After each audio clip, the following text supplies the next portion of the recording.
Olá, meus alunos de processo trabalho. Vamos dar continuidade às nossas aulas, tá? E agora a gente vai trabalhar um pouquinho sobre competência territorial e também competência funcional e hierárquica, certo? Como eu coloquei para vocês nas nossas primeiras aulas, as regras de competência no seu trabalho, elas são estabelecidas tanto na Constituição, como também na CLT e nos regimentos dos tribunais, tá? A competência territorial, especificamente, ela vai ser trabalhada na CLT a partir do artigo 651, certo? E aqui a gente chama atenção para um ponto, é que a competência territorial, ela vai ser a única competência que será relativa no processo do trabalho, tá? Então, quando a gente fala de competência relativa, apenas a territorial. Quando nós pensamos no valor da causa, que grosseiramente na justiça comum, até mesmo na justiça federal, pode vir a ser utilizado como critério de competência também relativa, a gente vai observar que no processo do trabalho, o valor da causa, ele não é regra de procedimento, certo? Ele vai ser sempre regra, perdão, ele não é regra de competência, ele vai ser sempre regra de procedimento, ok? E aí, o que é que a gente consegue perceber? A competência territorial no processo do trabalho, ela vai ter umas situações bem simples, que são estabelecidas no artigo 651 da CLT, tá? Esse artigo, ele tem o caput, né, em 3 parágrafos. A regra geral, ela vai estar estabelecida no caput, e as exceções vão estar estabelecidas nos parágrafos seguintes, ok? O caput 651, ele vai nos dizer que a competência ela vai ser no local da prestação de serviço, ainda que o empregado ele tenha sido contratado em um local diverso ou no estrangeiro. O que é que a gente observa aqui? Pouco importa o local da contratação. Então, a pessoa ela pode ter sido contratada em Juazeiro, mas se ela labora em Petrolina, Petrolina é o foro competente. A pessoa ela pode ter sido contratada em São Paulo, mas se ela labora em Petrolina, Petrolina vai ser o foro competente. A pessoa ela pode morar em Salgueiro, mas se o labor dela é em Recife, Recife vai ser o foro competente. Ok? Então, o que a gente vai considerar genericamente é o local da prestação de serviço, certo? E não o local da contratação. Tá? Esse é o primeiro ponto. O segundo ponto, para a gente visualizar bem, é a principal finalidade dessa regra pelo legislador. O legislador traz essa regra exatamente para permitir um maior alcance daquilo que a gente vai chamar de finalidade teleológica. O que é essa finalidade teleológica? É a possibilidade de você produzir a melhor prova, você ter a facilidade na produção de prova dentro do procedimento. Vejam só, se eu proponho uma ação no local da prestação de serviço, significa dizer que eu tenho uma maior probabilidade de ter testemunha, eu tenho uma maior probabilidade de ter um melhor alcance da produção de prova, inclusive da realização de perícia, se houver a necessidade, por exemplo. Vamos imaginar uma ação que ela tenha sido proposta em local diverso da prestação de serviço e haja necessidade da realização de perícia no local de trabalho. Então, essa prova ela vai ter que ser produzida por precatória, né? Haja necessidade da oitiva de uma testemunha, também vai ter que ser feito por precatória. Então, a gente vai acabando, assim, trazendo situações que não vão de encontro com a simplicidade e a celeridade que é buscada pelo processo do trabalho. Tá? Então, esse é o principal objetivo da regra geral, ser o local da prestação de serviço, certo? Um outro aspecto que a gente tem que considerar é que eu posso ter situações de que o empregado ele trabalha em vários locais, né? Então, a pessoa ela pode ter sido, por exemplo, ela foi contratada para trabalhar em Recife. Né? Então, ela começou o contrato de trabalho dela em Recife, trabalha em Recife por alguns meses, depois ela é transferida para Caruaru, depois essa pessoa ela vai ser transferida para Serra Talhada, depois ela vai ser transferida para Araripina. Pronto. Então, ela laborou em várias localidades.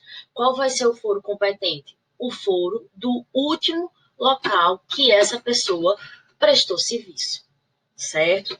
E aí a gente vai ter, eventualmente, né, algumas decisões que permitem, né, que reconhecem a possibilidade da ação ser ajuizada em locais diversos, né, desse último local que ela prestou serviço. Por exemplo, em quaisquer dos locais que essa pessoa prestou serviço. Mas esse é um entendimento, assim, bem minoritário, porque o que a gente vai considerar sempre é o último local da prestação de serviço, tá?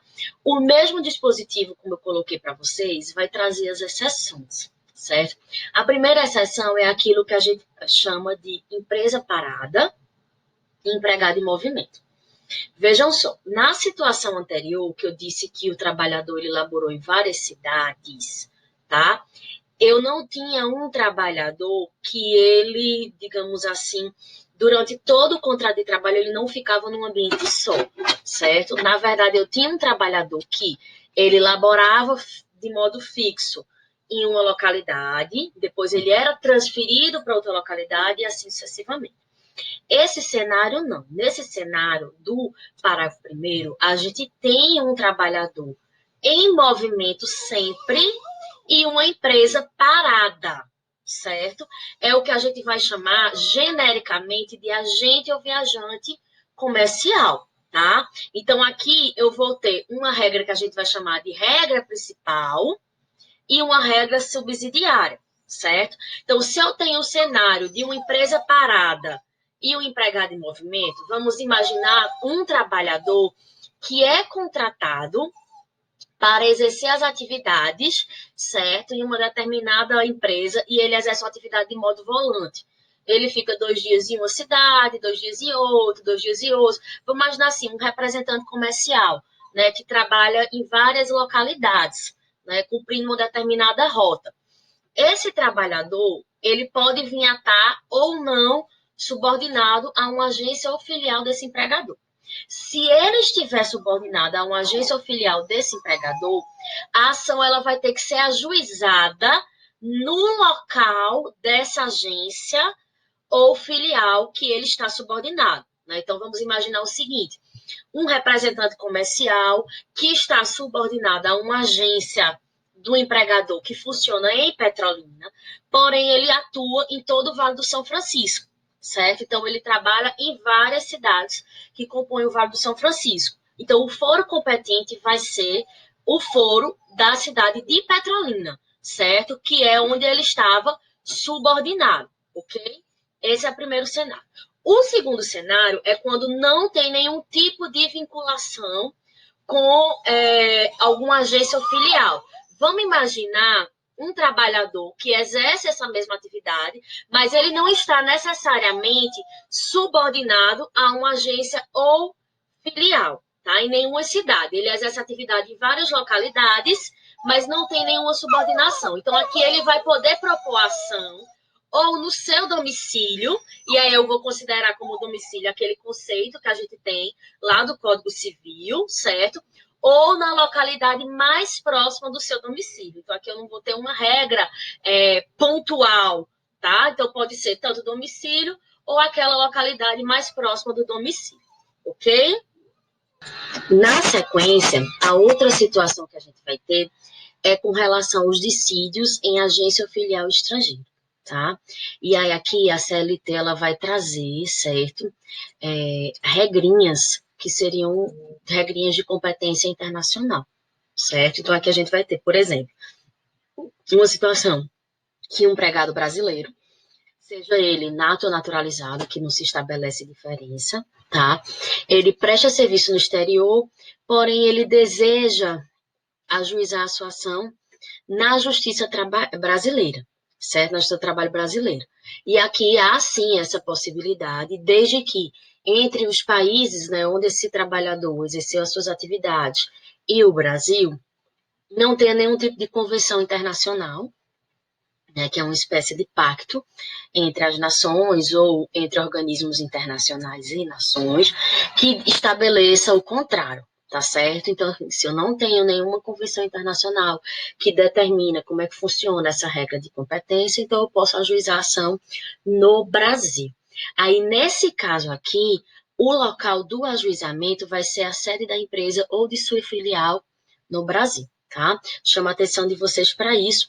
E aí também eu vou chamar a atenção a outra situação que a gente vai considerar, tanto aqui no parágrafo 2º, como em qualquer outro dispositivo da CLT, que eu coloco isso sempre em sala de aula, né? Mas não custa nada repetir. Sempre quando a gente tiver a expressão juntas de conciliação e julgamento, eu quero dizer varas, ok? Então, só para a gente relembrar, quando a gente estudou organização da Justiça do Trabalho, então nós vimos que as varas do trabalho, até 99, elas eram as juntas de conciliação e julgamento, certo? Então, sempre que essa expressãozinha aparecer na CLT, a gente vai ler varas, tá? Dando continuidade aqui a esse cenário da empresa ou filial estrangeira, a gente vai chamar atenção a outras situações que podem vir a ser levantadas, certo? Tipo, eu não tenho nenhuma convenção internacional que trate do tema, então eu posso ajuizar a ação no Brasil. Ok, qual vai ser o direito material que eu vou aplicar? A regra nacional ou a regra estrangeira, certo? Aí aqui a gente vai ter a possibilidade, em razão do princípio do conglobamento, fazer uso da aplicação da norma que for mais favorável ao trabalhador, tá? Essa possibilidade, ela foi reforçada a partir do cancelamento da súmula 207 pelo TST, porque essa súmula, ela trazia a previsão de que a legislação para ser aplicada naquele contrato de trabalho tinha que ser a legislação do local da prestação de serviço, o que nem sempre coincidia com o melhor interesse para o trabalhador. Então, esse é um ponto. Um outro segundo ponto que a gente vai acabar chamando a atenção, que é levantado por Sérgio Pinto de Martins, seria a impossibilidade de se ajuizar essa ação, porque é como se nós não tivéssemos como obrigar, submeter esse empregador às decisões da jurisdição brasileira, certo? Mas essa posição de Sérgio Pinto de Martins, ela é uma posição minoritária.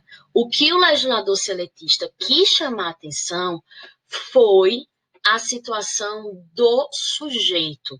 Então, o artigo 651 da CLT, quando ele traz essa regra de competência no parágrafo 2º, ele não está focando para o local que o serviço foi prestado. Ele está focando no sujeito daquela prestação de serviço.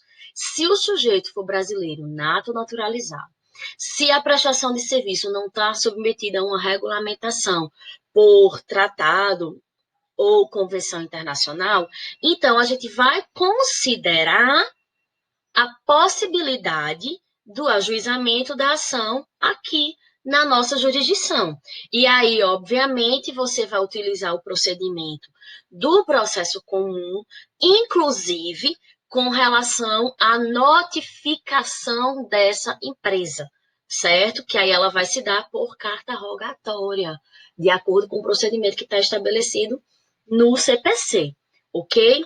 Então, esse é o cenário que a gente vai acabar colocando com relação àquele que exerce o labor no estrangeiro, tá? E, por fim, no artigo 651, eu vou ter no parágrafo 3º aquilo que a gente vai chamar de empresa em movimento, certo? Então, só para a gente firmar bem aqui a ideia de que o CAPT é a regra geral, então é o local da prestação de serviço, ainda que o trabalhador tenha sido contratado no local diverso. Se o trabalhador laborou em vários locais diferentes, eu vou considerar o último, certo?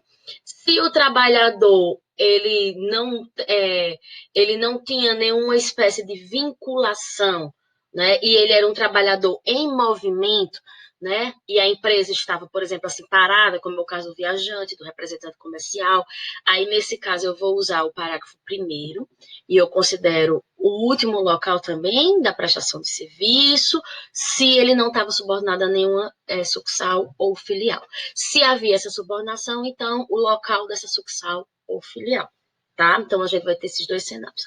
O parágrafo 2º vai trazer uma regrinha relacionada ao labor no estrangeiro, do brasileiro ou nato ou naturalizado, e o parágrafo 3º vai trazer a situação de que a empresa está em movimento, né? Ou que a contratação ela é em local diverso do que se presta serviço. O exemplo clássico que a gente tem aqui são os trabalhadores circenses, né? Então, os trabalhadores circenses, eles vão vivenciar uma situação de atividades transitórias, né? E aí você vai ter várias possibilidades, né? Vários locais de trabalho diferentes.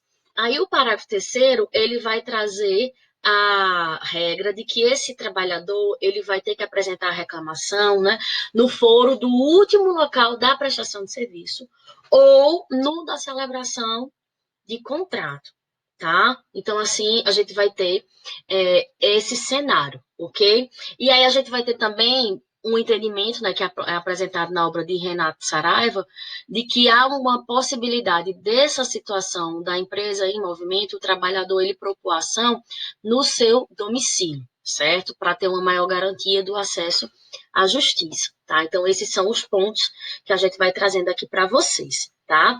Com relação à competência territorial, a gente tem ainda algumas outras situações que devem ser pontuadas, não obstante elas não estejam previstas expressamente no artigo 651. O primeiro aspecto, ele é o foro de eleição. O que seria o foro de eleição?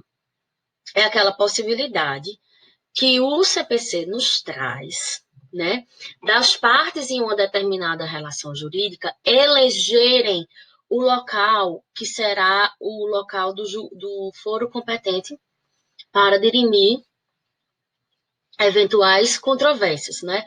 Então, às vezes você celebra, né, um contrato e aí tem uma cláusulazinha já lá no final do contrato que diz assim: foro de eleição, as partes elegem o foro da cidade de Petrolina para dirimir controvérsias assim, assim, assado. Pronto, então isso pode acontecer dentro de um contrato, né? Só que no processo do trabalho, a gente vai ter uma vedação, certo? Observe, eu vou ter uma impossibilidade de aplicação desse foro de eleição se esse foro de eleição ele for prejudicial ao trabalhador.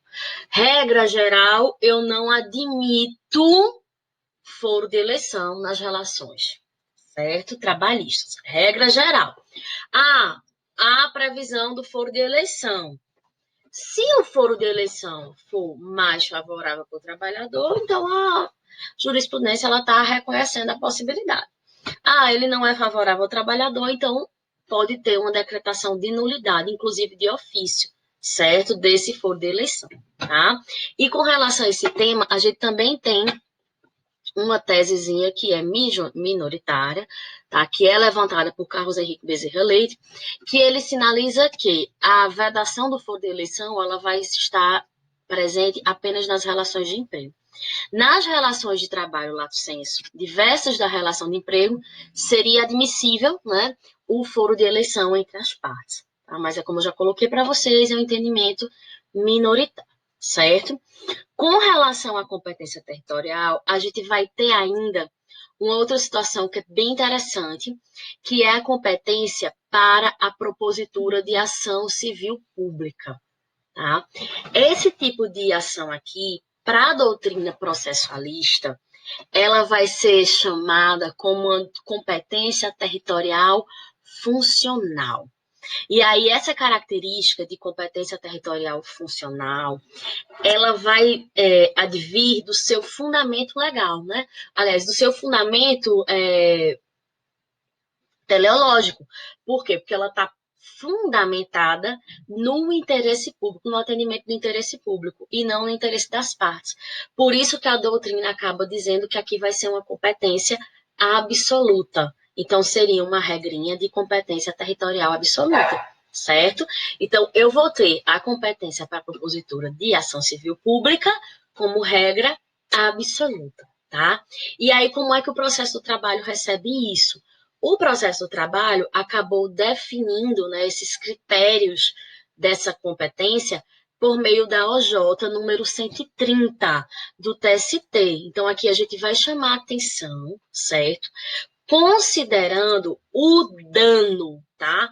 Que dano, professora? Repare, eu sei que a ação civil pública, ela tem como principal objetivo a tutela de direitos que são difusos, coletivos, individuais homogêneos, e, naturalmente, esses direitos eles podem ser abrangidos por uma ou mais de uma localidade, né? Então, eu posso ter direitos dessa natureza que tenham sido maculados, por exemplo, apenas na cidade de Petrolina, ou a empresa que efetuou dano a esses direitos, ela tem uma extensão desse dano, não só em Petrolina, mas em Pernambuco, ou no Nordeste inteiro, ou no país inteiro, e assim sucessivamente. Então, considerando a extensão do dano, é que houve a fixação dos critérios de competência, tá? De acordo com a previsão da OJ 130. Então, a gente vai ter que, se o dano aos direitos difusos, coletivos, individuais, homogêneos, for um dano local, a competência vai ser da vara do trabalho daquela localidade. Se o dano ele é regional, ou seja, ele é um dano que atingiria mais de uma vara do trabalho, vamos imaginar um dano que afete o sertão de Pernambuco, uma empresa que tem atuação em todo o sertão de Pernambuco. Nesse caso aqui, o TST entende que quaisquer das varas dessa localidade, ela pode vir a ser competente, tá? Ainda que eu esteja lidando com cidades de TRTs diversos. Se o dano ele for suprarregional, ou seja, ele é de uma região integral, né? Então, estou trazendo aqui no exemplo um dano que atingiu todo o Sudeste. Então, vai ser competente qualquer vara do trabalho da cidade Rio de Janeiro, da cidade São Paulo e de Belo Horizonte. Então, você vai considerar aqui que a competência ela vai ser o juízo onde está localizado a sede dos TRTs, tá? Então, a gente vai observar o seguinte: eu vou ter a competência sempre estabelecida em uma vara do trabalho. Mas, por exemplo, eu não considero o TRT da 5ª região, da 6ª região, certo? Não é ele que tem competência originária, mas as varas do trabalho que estão localizadas na sede desse tribunal, ok? Se o dano ele for de caráter nacional, então, o que é que ocorre? A regra ela vai considerar vara do trabalho de onde tem qualquer sede do TST, tá certo? E aí a gente vai chamar a atenção ainda para essas situações de danos que não são danos locais, né? Que, ora, se o dano ele acontece em mais de uma localidade, pode ser que seja proposta mais de uma ação civil pública com o mesmo objetivo de proteção, né? De tutela desse direito. Então, se houver mais de uma propositura, a gente vai utilizar como critério para se estabelecer o juízo prevento a distribuição da ação, que já é a regrinha, né, do processo do trabalho, ok? Então, basicamente, isso é o que eu tenho para vocês de competência territorial, né, que é um assunto muito simples, muito fácil, tá? Dentro do processo do trabalho. Na sequência, a gente vai ter a situação da competência funcional. Aí aqui eu vou chamar a atenção para alguns pontos, porque a competência funcional, de modo parcial, a gente já trabalhou quando nós estudamos a organização da Justiça do Trabalho, certo? Então, quando a gente estudou como é que se formar, qual era o papel da vara, qual era o papel do TRT, qual era o papel do TST, a gente já fez um estudo que considerava a competência funcional, ou também conhecida como competência hierárquica, certo? Mas aqui a gente vai chamar atenção para algumas situações. Primeiro, quando eu falo de competência funcional, eu tenho 3 tipos básicos de competência, ok? Eu tenho a originária, que aqui eu vou caracterizar como aquele que tem a possibilidade de conhecer a causa no primeiro momento, né? Em primeiro plano. Regra geral, vara do trabalho, tá? Então, a competência originária é onde a ação nasce. Regra geral é vara do trabalho. Mas eu posso ter competência originária no TRT. Por exemplo, mandado de segurança, contrato jurisdicional, vai ser TRT ou TST, a competência originária, ok? Eu tenho a competência recursal, essa daqui vai estar correlata à prática de atos processuais, certo? Então, quando tem um recurso das partes, genericamente ela é dos tribunais, mas eu posso ter uma vara do trabalho exercendo competência recursal quando o juiz de piso julga embargos declaratórios de uma decisão que foi por ele proferida, certo? E a gente vai ter também a competência executória, tá? Que vai ser a realização da execução de um título executivo ou judicial ou extrajudicial. Nesse caso aqui, aí eu vou ter uma disciplina nos artigos 877 e 877-A, que aí ela vai poder vir a ser da vara ou do tribunal, ok? Grosseiramente, a CLT vai nos trazer ainda quais seriam, né, as possíveis ações para as varas, para o Tribunal Regional e para o TST, tá? Então, a gente, em resumo, vai ter a competência das varas do trabalho estabelecida nos artigos 652, 653 e 659 da CLT. Que aí eu vou colocar de modo genérico os dissídios individuais, né? Os inquéritos para apuração de falta grave, os embargos das decisões proferidas pelos juízes de piso, né, os juízes do trabalho, imposição de multas, requisição de diligências, representação de quem não cumpre diligência, praticar atos que foram ordenados pelo TRT ou TST, julgamento de suspeições e exceções de competência, expedir e incumprir precatórios, presidir audiências, executar decisões, despachar recursos, né, fazendo o primeiro juízo de admissibilidade, conceder liminares, apresentar relatórios, entre outros. Então, todas essas competências funcionais e hierárquicas, elas vão estar genericamente previstas, né, nesses dispositivos que eu chamei a atenção de vocês, tá? Então, 652, 653 e 659. E aí, dentro desses dispositivos, eu vou chamar a atenção para um ponto assim, bem especial, que é a novidade que foi trazida pela reforma trabalhista, que seria uma possibilidade de jurisdição voluntária dentro do processo do trabalho, que é a possibilidade das juntas de conciliação e de julgamento, leia-se varas, decidirem quanto à homologação de acordo extrajudicial em matéria de competência do trabalho. Okay? Então, observe. Antes da reforma, o acordo no âmbito trabalhista, ele só poderia ser realizado dentro já do próprio processo. Então, primeiro tinha que ter uma lide, depois da lide, ou seja, eu não tinha uma jurisdição voluntária aqui, ok? Havia sim uma lide, e depois da lide você teria uma homologação do acordo, tá? A partir da reforma, foi possível você realizar um acordo extrajudicial e você levar esse acordo para que o juiz do trabalho, ele homologa esse acordo e aquela tratativa, ela passe a ter efeitos, tá?